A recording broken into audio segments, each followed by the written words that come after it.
supaya anak bangsa kita menjadi tuan rumah di negeri sendiri yang merdeka dari gangguan penjajahan etnis-etnis lain yang kalau mereka memang mau menjadi warga negara yang berbaur, menjadi sederajat, silakan. Tapi nyata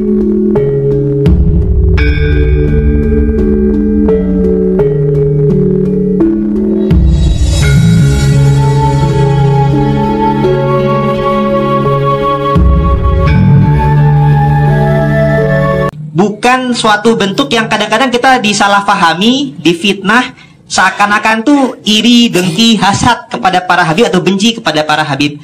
Padahal bukan demikian, tapi ini merupakan bentuk amar ma'ruf nahi mungkar.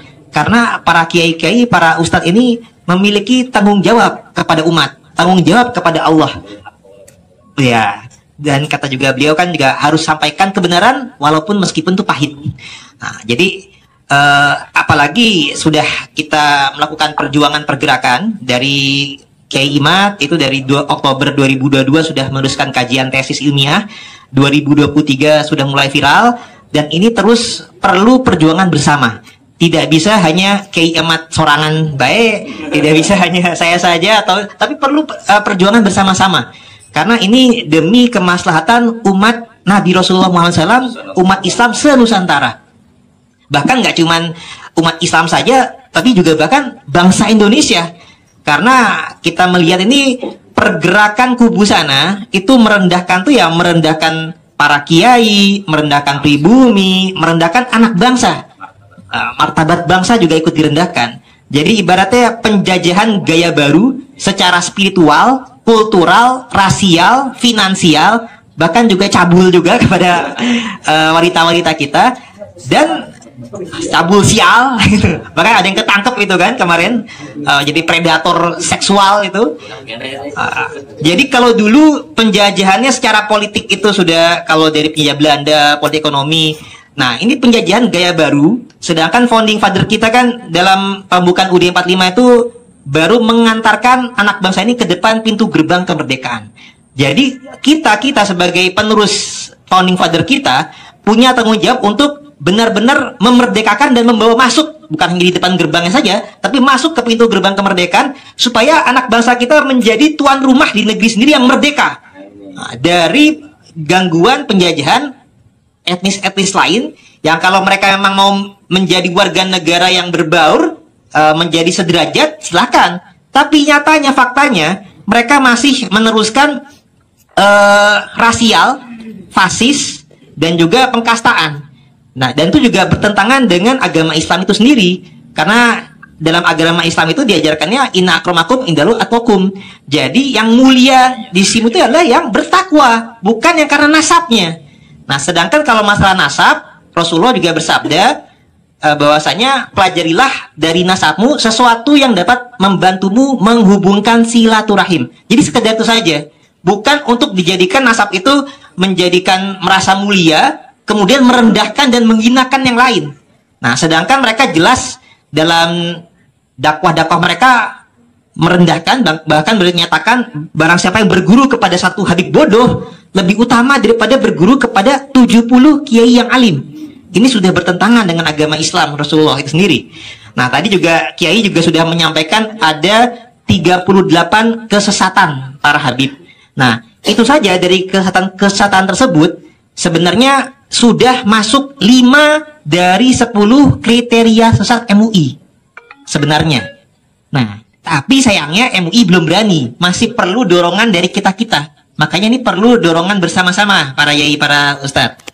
Jadi di Indonesia ini kalau misalkan dukungannya lemah, itu gampang sekali dinyatakan sesat. Jadi sebenarnya MUI itu punya 10 kriteria sesat para yai, para ustadz. Nah, contoh kalau misalkan gerakan Lia Eden, Ahmadiyah, itu mereka hanya kena 1 kriteria sesat saja, itu sudah bisa langsung ditindak. Nah, pelanggarannya itu adalah kriteria sesatnya adalah meyakini adanya Nabi setelah Nabi Muhammad. Nah, tadi dari 38 yang disebutkan para kiai tadi, yang disetarkan juga diungkap oleh Kiai Sarif Tegal, Sarifuddin Tegal kalau nggak salah ya.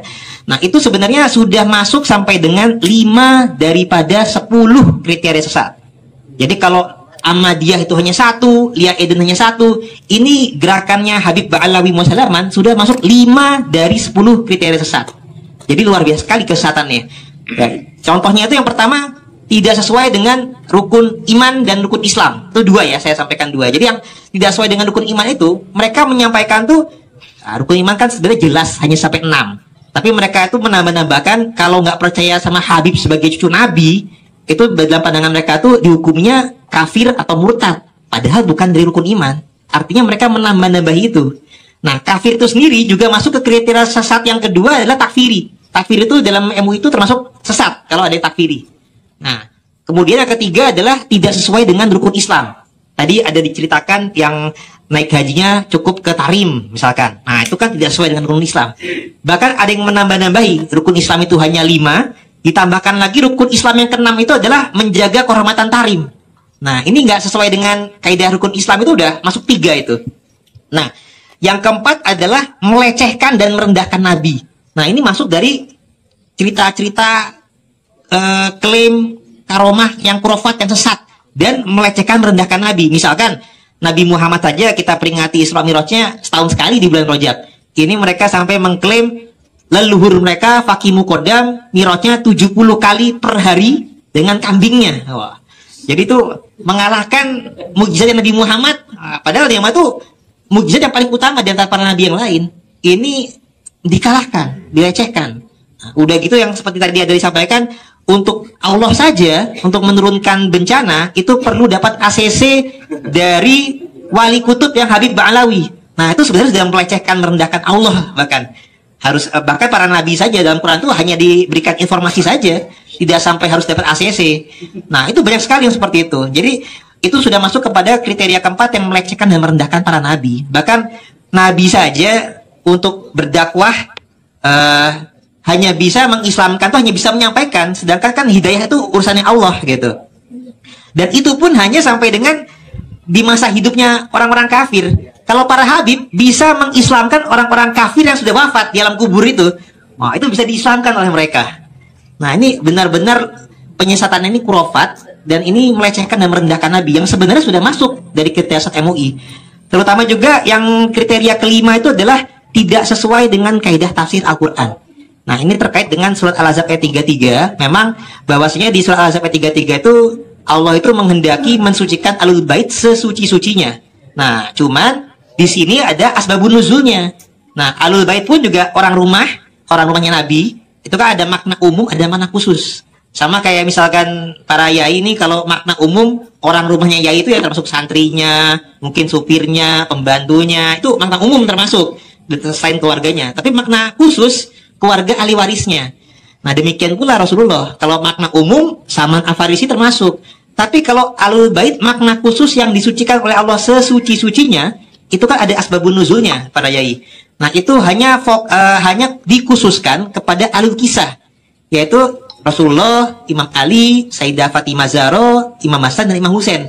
Mereka itulah yang dikhususkan, disucikan sesuci-sucinya. Bahkan ketika ayat tersebut turun di rumah istri Rasulullah, Ummu Salamah itu tidak termasuk dari, walaupun istri Nabi sendiri, tapi dia termasuk dijadikan sebagai Ahlul Bait yang dikhususkan, disucikan sesuci-sucinya, yang Rasulullah dengan selimut atau kisahnya tersebut nggak termasuk. Nah, jadi artinya ada makna khusus. Tapi para Habib Ba'alawi Muhammad menafsirkannya itu bahwa saya sampai dengan diri mereka itu disucikan sesuci-sucinya. Jadi mereka tuh salah pahamnya lagi, salah tafsirnya. Yang aslinya itu kan mereka-mereka yang disucikan ini, disucikan tuh dari untuk berbuat dosa pun mereka dijaga, dihindarkan. Tapi kalau para Habib menyatakan tuh semaksiat apapun, tapi karena nasabnya mereka akan tetap husnul khotimah.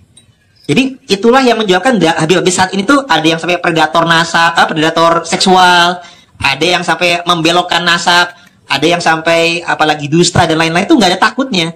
Karena mereka punya keyakinan karena nasabnya itu apapun yang terjadi, semaksiat apapun, mereka akan tetap husnul khotimah. Itu karena salah tafsir dari ayat tersebut.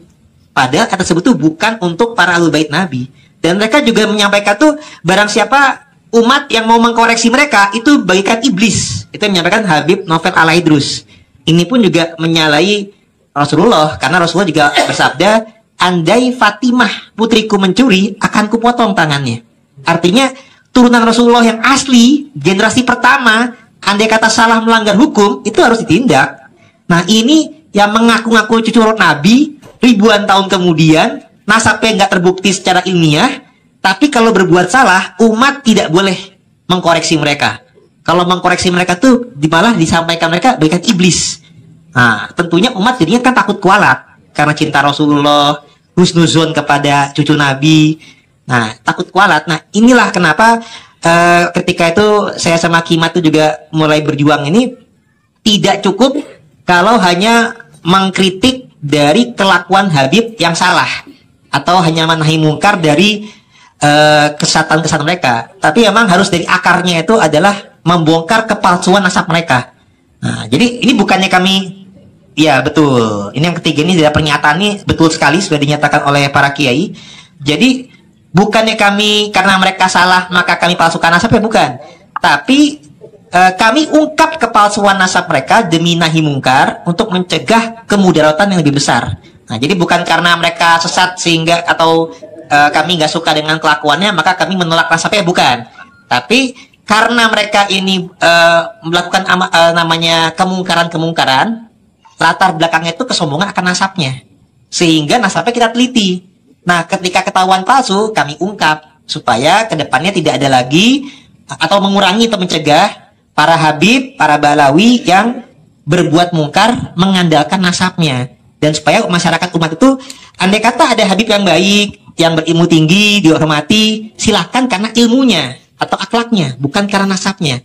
Karena kalau memandang lihat dari nasabnya, ini bisa menjadi suatu hal yang mereka akan terus sombong dan masyarakat kita akan selalu terjajah dari sisi baik sangka pada nasabnya.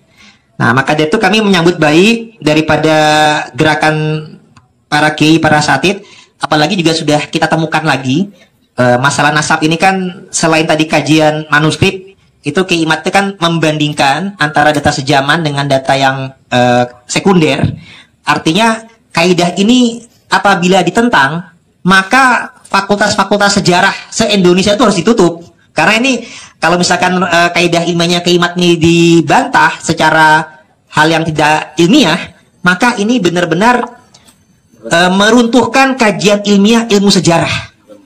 Nah, jadi perlu diketahui para kiai, datanya para Habib Balawi ini baru mengklaimnya itu di abad 9 Hijriah melalui manuskrip mereka, yaitu adalah kitab Al-Burqah Al-Musiqoh yang ditulis oleh 9 Hijriah, kalau Masehinya 15 Masehi, kalau Hijriahnya 9 Hijriah.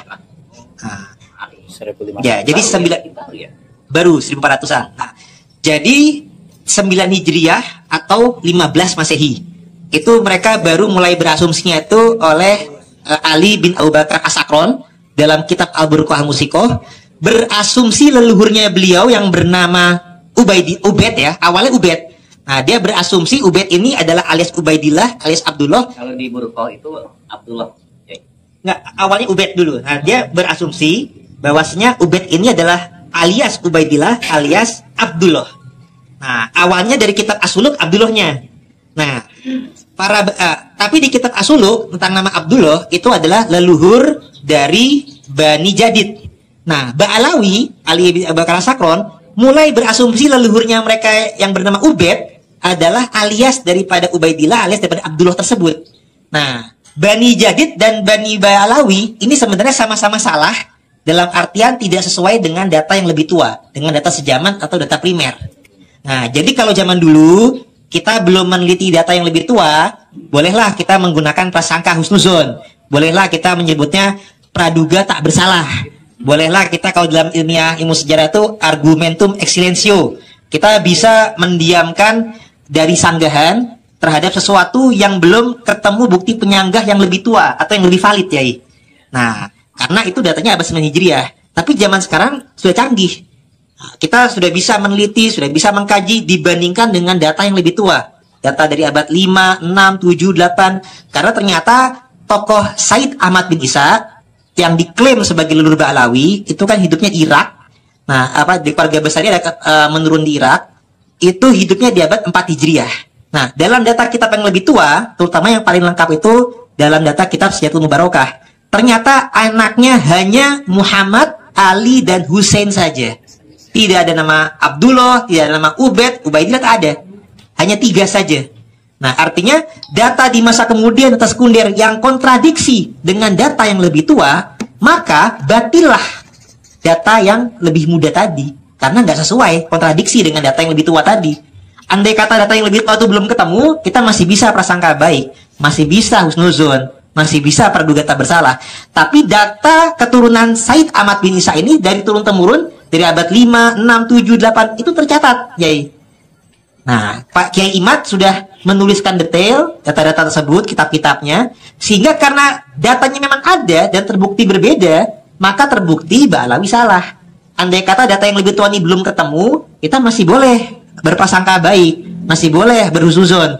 Tapi karena sudah ketemu dan datanya terbukti kontradiktif, maka kita sudah tidak boleh lagi berprasangka kepada nasab mereka.